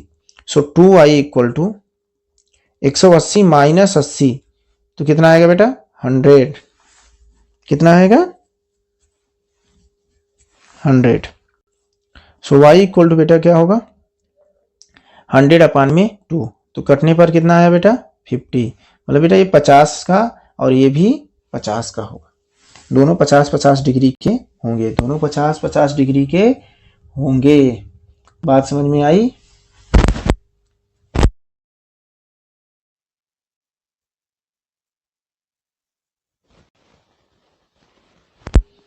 और भी तरीके हैं इसको कहने के। मैं अगर बोलता कि ये और ये आपस में पैरेलल हैं, अगर रंबस है तो ये पैरेलल होंगे, पैरेललोग्राम बन जाएंगे। तो पैरेलल है तो बेटा ये 80 डिग्री का है तो ये टोटल कितना का होगा, तो कहोगे 100 डिग्री का। क्यों, sum of interior angles, sum of interior angles, दोनों एक साइड के एंगल का जोड़ कितना होना चाहिए, 180, या इधर से इधर को जोड़ लो, ये दोनों पैरेलल हैं, दोनों पैरेलल हैं, कहेंगे हाँ, ये और ये आपस में पैरेलल हैं, तो सम ऑफ इंटीरियर एंगल, इन दोनों का जोड़ कितना होना चाहिए, 180। तो ये बचा हुआ कितना होता, 100। तुम्हें पता है ये जो डायगोनल होता है पैरेललोग्राम का, रंबस का डायगोनल होता है, ये एंगल को बाइसेक्ट कर देता है। क्या कर देता है, बाइसेक्ट, मतलब दिस एंगल और दोनों एंगल को बराबर बराबर काट देना, इसी को बाइसेक्ट कहते हैं। 50-50 डिग्री का कट जाएगा तो ये एंगल 50 डिग्री का होगा। आप इस तरह से भी बोल सकते हो। ओके,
स्क्वायर में ही आएगा। अब जो यूनिट हम इस्तेमाल करेंगे, सेंटीमीटर इस्तेमाल करेंगे तो सेंटीमीटर स्क्वायर आएगा, मीटर इस्तेमाल करेंगे तो मीटर स्क्वायर आएगा, किलोमीटर इस्तेमाल करेंगे तो किलोमीटर स्क्वायर आएगा। If one of its side is, एक साइड अगर उसका a प्लस बी है unit, then the length of the fence around the field. तो लेंथ ऑफ द फेंस मतलब ऐसे चारों तरफ फेंसिंग करेंगे, हम जाल बिछाएंगे तो कितना जाल लगेगा फेंसिंग कराने में।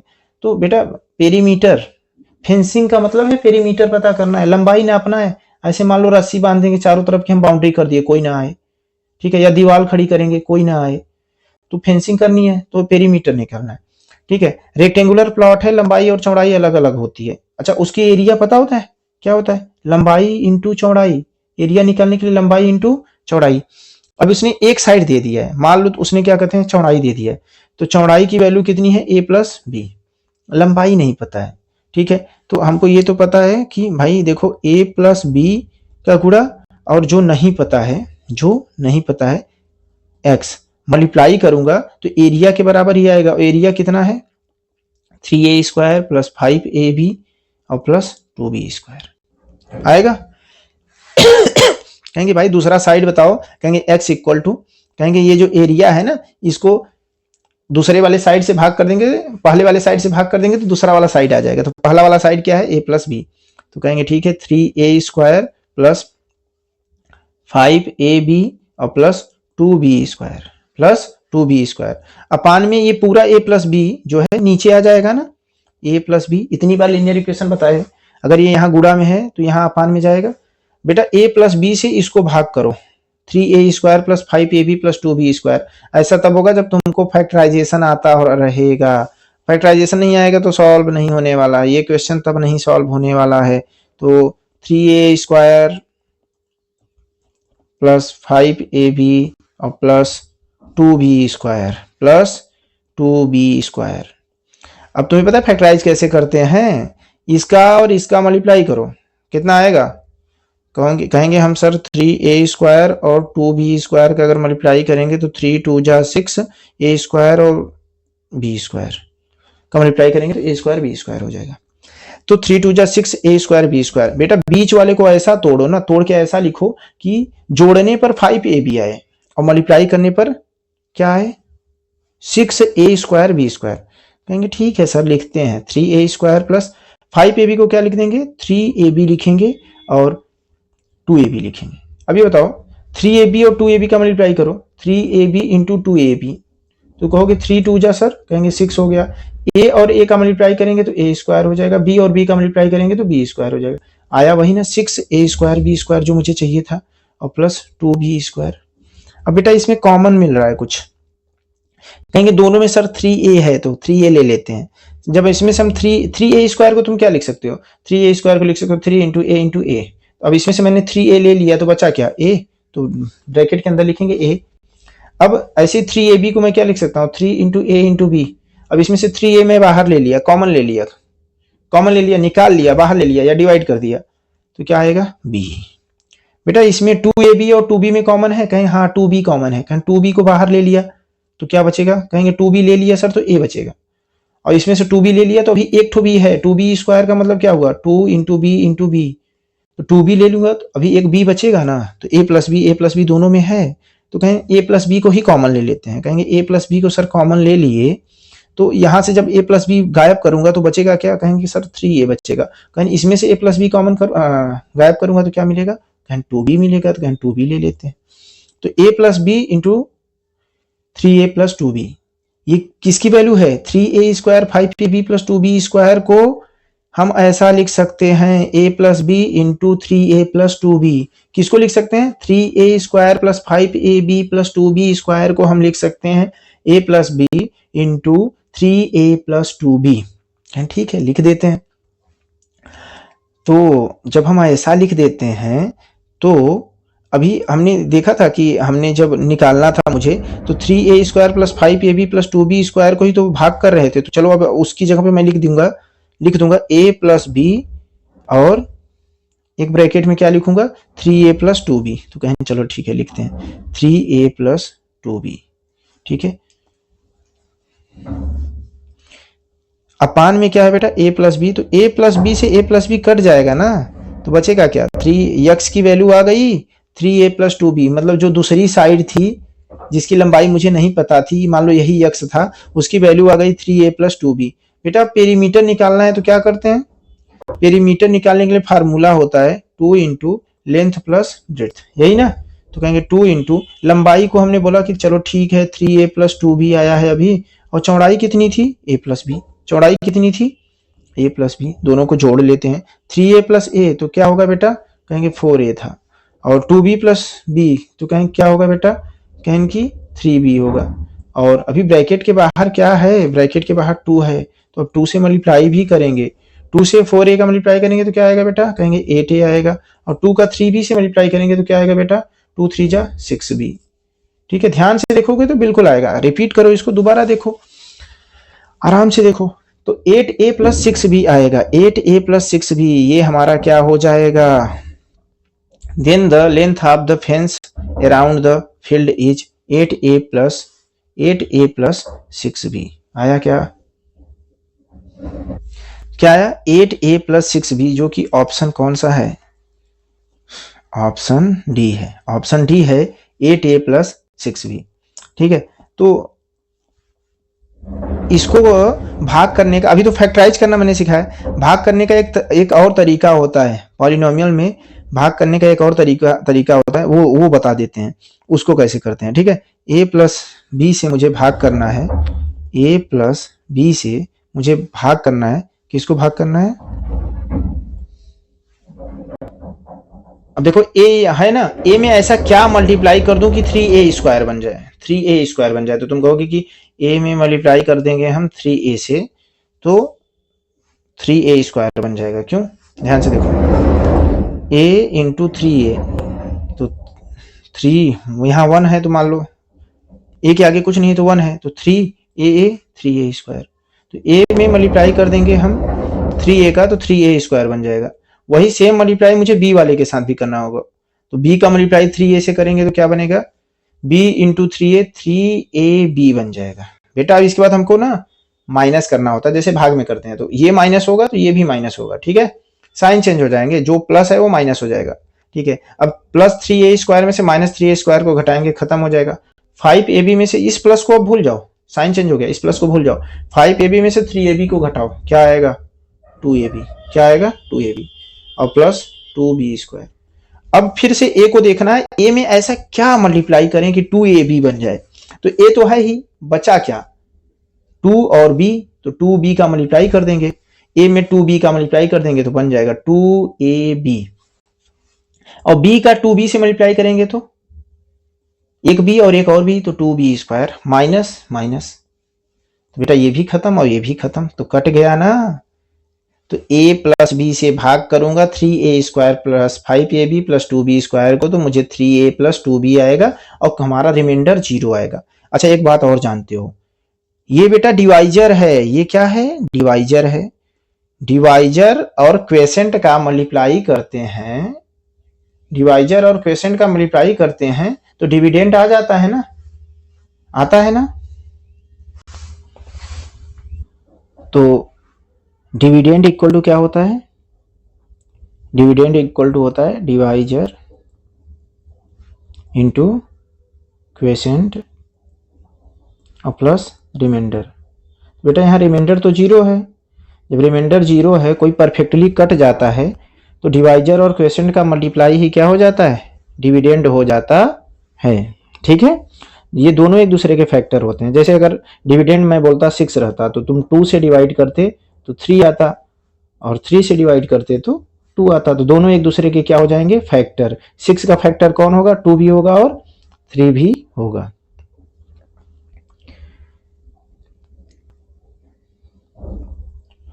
अब क्वेश्चन नंबर 59 है, अ मैन इंश्योर, मैन क्या कर रहा है, इंश्योर कर रहा है, इंश्योरेंस कर रहा है। ठीक है,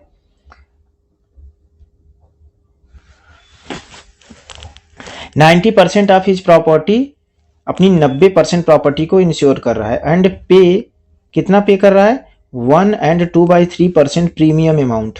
इंश्योरेंस करते हैं तो कुछ अमाउंट देना पड़ता है, तो हमें कितना देना पड़ेगा 1 and 2/3 परसेंट प्रीमियम अमाउंट देना पड़ेगा, वो किसके बराबर है? 360 के बराबर है। तो total value of the property क्या होगी? तो बेटा टोटल वैल्यू ऑफ प्रॉपर्टी मैंने बोला कि चलो x है। अब उसका वो इंश्योर कितना करेगा? केवल 90%। कितना करेगा? 90%। किसका? x का। x का 90%। तो ये हो गया, ये हो गई प्रॉपर्टी 90/100 इंटू एक्स। ये x टोटल प्रॉपर्टी x का 90%। अब उसमें प्रीमियम अमाउंट कितना देना पड़ेगा बेटा? तो बोला कि कितना परसेंट देना पड़ेगा? 3 1 जा 3 और 3 2 5, 5/3%। कितना? 5/3%। तो 5/3%, तो परसेंट जब हटाते हैं बेटा तो अपान में 100 लगाते हैं, तो ये क्या हो जाएगा? 5/3 इंटू 100, क्योंकि ये 100 यहाँ ऊपर चला जाएगा ना। तो 5/3 इंटू 100, तो 5/3 इंटू 100 इतना परसेंट जो था, ये प्रीमियम अमाउंट किसके बराबर है बेटा? 360 के बराबर है। ये अगर इक्वेशन तुमने बना लिया तो क्वेश्चन सॉल्व हो गया, अगर इक्वेशन बनाना नहीं आया तो नहीं आया। ये 90% हो गया प्रॉपर्टी का, और ये हो गया 5/3%। परसेंट हटाया तो नीचे 100 लगाना पड़ता है, परसेंट हटाओगे नीचे 100 लगाना पड़ेगा, ठीक है?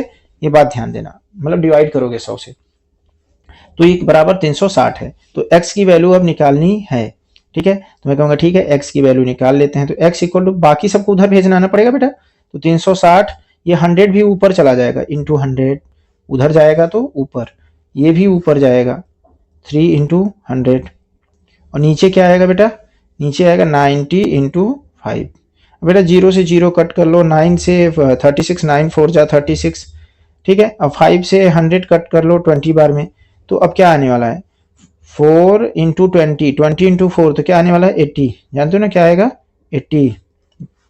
और 3 इंटू 100, तो क्या हो जाएगा? 300। मल्टीप्लाई कर लो, 8 3 जा बेटा क्या होता है? 24, उसको 2 जीरो और 1 जीरो और, तो टोटल कितने जीरो? 3 जीरो लगा लो। तो हमारी प्रॉपर्टी कितनी हुई बेटा? 24,000 की। हमने x की वैल्यू निकाला, x की वैल्यू कितनी आई? 24,000 आया, 24,000। ओके, कोई दिक्कत नहीं हुई?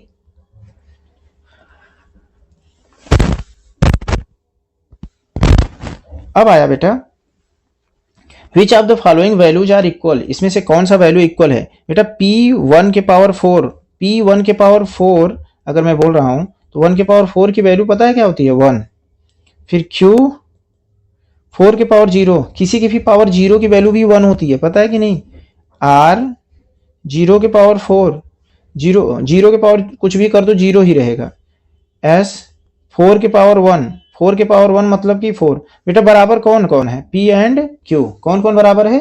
p and q। ये एक्सपोनेंट के क्वेश्चन थे। अगला देखेंगे हम, 2 के पावर 8 है बेटा, और 2 के पावर 5 है, और इस होल के पावर में क्या है? 3 है, और फिर डिवीजन है 2 के पावर 5। तो बेटा तुम ये जानते हो कि मल्टीप्लाई करने पे पावर जोड़ते हैं और डिवाइड करने पे पावर क्या होते हैं? सब्ट्रैक्ट होते हैं, ठीक है? तो हम बोलेंगे कि 2 के पावर 8 और डिवीजन में है 2 के पावर 5, तो हो जाएगा पावर सब्ट्रैक्ट 8 माइनस 5, और ब्रैकेट में है, ब्रैकेट का होल पावर है 3, फिर डिवीजन में है 2 के पावर 5। अब तुम्हें पता है कि 8 में से 5 घटाएंगे तो क्या आएगा? 2 के पावर 3, और ब्रैकेट के ऊपर पावर जब होता है तो पावर आपस में मल्टीप्लाई हो जाते हैं, तो 3 इंटू 3 हो जाएगा। ये 3 इंटू 8 में से 5 घटाएंगे तो 3, और ये 3 है, और तो 3 इंटू 3 हो जाएगा। फिर डिवीजन है 2 के पावर 5। बेटा 2 के पावर, ये 3 इंटू 3 हो जाएगा 9, और फिर से डिवीजन है, और डिवीजन में पावर सब्ट्रैक्ट करते हैं, तो 9 माइनस 5, तो बन जाएगा 2 के पावर 4। 2 के power 4, option B. The radii of the bases of the 2 cylinder are in the ratio, radius है बेटा, 2 सिलेंडर है मान लो, ठीक है, जिनका रेडियस दे रखा है कि 1:2 है, 1:2 है। अगर एक का रेडियस r1 है और एक का रेडियस r2 है, तो दोनों एक दूसरे के दुगने हैं। और क्या बोल रहा है? Heights are in the ratio 2:1, ठीक है, जिसका रेडियस कम है उसकी हाइट ज्यादा है, उसकी हाइट ज्यादा है, ठीक है, उसकी हाइट ज्यादा है, हाइट उसकी 2:1 है, मतलब 2h है, और इसकी वाली हाइट केवल h है। The ratio of their volume, तुम्हें पता है सिलेंडर का फार्मूला क्या होता है? मान लो मैंने बोला सिलेंडर C1/C2, इसके वॉल्यूम का फार्मूला होता है पाई, तो मैंने पहले सिलेंडर के लिए R1 लिख दिया, तो पाई R1 स्क्वायर H1, ठीक है, वैसे फार्मूला होता है पाई R स्क्वायर H। पहले सिलेंडर के लिए मैंने R1H1 लिख दिया और दूसरे के लिए मैंने लिखा पाई R2 स्क्वायर H2। बेटा पाई पाई तो कट गया, रेशियो जब ले रहे हैं तो volume of V1 upon V2, ठीक है, V1 अपॉन V2 लिख लिए, V1 अपॉन V2। अब मुझे मिला R1 स्क्वायर अपॉन R2, तो बेटा R1 अपॉन R2 का रेशियो दिया था, अब इसका होल स्क्वायर है, और H1 अपॉन H2 भी रेशियो दिया हुआ है। तो R1 अपॉन R2 उसने बोला है बेटा 1/2, तो लिख लो 1/2 और इसका स्क्वायर कर दो। और हाइट का रेशियो है बेटा 2:1, क्या है 2:1, तो 2/1 लिख लो। अब 1/2 का स्क्वायर करेंगे बेटा तो 1/4 हो जाएगा, ये 2/1 कट होंगे तो 2 2 जा 4, तो क्या आएगा 1/2, तो हमारा वॉल्यूम आएगा 1:2, 1:2। मतलब इसका वॉल्यूम बेटा अगर 1 लीटर का होगा तो इसका वॉल्यूम 2 लीटर का होगा, 1:2। तो करेक्ट आंसर होगा ऑप्शन ए, ठीक है। क्वेश्चन नंबर 63 देखते हैं। 2 डिजिट नंबर है बेटा, 2 अंकों की संख्या है, इज लेस देन 20, और वो 20 से छोटी है, और the sum of the digits is double that of their product, ठीक है। और उनके डिजिट्स को अगर हम जोड़ रहे हैं, मतलब कि अगर मान लो मैंने बोला कि उनके डिजिट्स एक x था और ठीक है, और एक डिजिट उसका y था, और दोनों को अगर हम जोड़ रहे हैं x प्लस y कर रहे हैं, और उनका अगर हम प्रोडक्ट कर रहे हैं x इंटू वाई कर रहे हैं, तो जो जोड़ है ना, the sum of the digits, ये डबल है किससे, उनके प्रोडक्ट से, ठीक है। तो द नंबर इज, तो वो नंबर कौन सा होगा बेटा, ठीक है। एक बात ध्यान देना कि वो नंबर क्या है, 20 से छोटा है, तो 20 से छोटा है तो क्या हो सकता है, 10 से लेके 19 तक हो सकता है, 10 से लेके 19 तक हो सकता है, ठीक है। तो पहला अंक तो उनका क्या कहते हैं 1 ही होगा, x की वैल्यू अगर हम टेंस प्लेस पहला अंक तो उनका 1 होगा, तो x इक्वल टू हम 1 रख सकते हैं, x इक्वल टू हम क्या रख सकते हैं 1 रख सकते हैं, तो 1 plus y 2 into 1 into y, क्योंकि x यहाँ पे हमने 1 रख दिया, तो y इक्वल टू हमें क्या मिला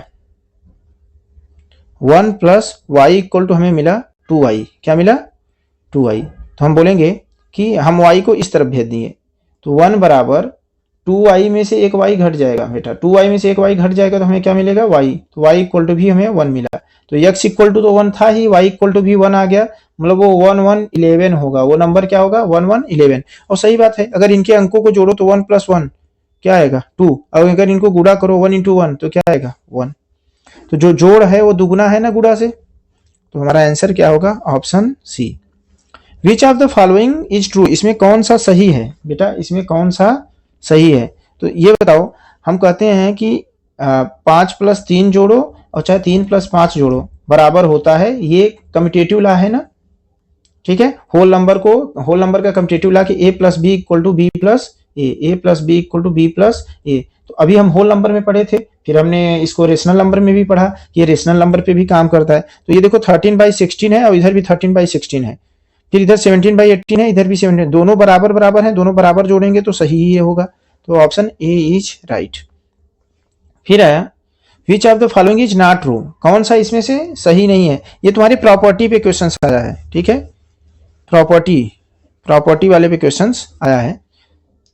तो बेटा ये देखो एसोसिएटिव लॉ है जिसमें 3 ठो जोड़ हैं ए बी सी, फिर से है ए बी सी, ठीक है, तो ये तो बिल्कुल सही है। और इसने पूछा है सही वाला नहीं होना, गलत वाला बताओ कौन गलत है, ये तो सही है। फिर 2/3 इंटू 3/4 इंटू 5/7, ये वाला भी मल्टीप्लीकेशन लॉ एसोसिएटिव का है, तो ये भी सही है, ठीक है। 2/3 माइनस 3/4 माइनस 5/7, 2/3 ये बेटा ब्रैकेट जब ओपन होगा ना, तो ये वाले को अगर मैं ब्रैकेट ओपन करूंगा, या इसको इसका भी और दोनों का ब्रैकेट ओपन कर रहा हूं, तो मैं इसका पहले लिख रहा हूं 2/3 माइनस 3/4 और माइनस 5/7 आएगा, लेकिन जब इसका ओपन करूंगा तो बोलूंगा 2/3, ये माइनस अंदर जाएगा बेटा ना, तो माइनस 3/4 तो होगा, लेकिन माइनस माइनस प्लस हो जाएगा 5/7, तो यहाँ प्लस 5/7 आ गया था, ये वाला सही नहीं है, ये क्या है गलत है। बाकी डी भी सही है। डी क्यों सही है, क्योंकि जब बेटा इस ब्रैकेट को तुम ओपन करोगे तो 2/3 माइनस अंदर जाएगा तो माइनस 3/4 और प्लस 5/7 भी क्या हो जाएगा माइनस 5/7, 7।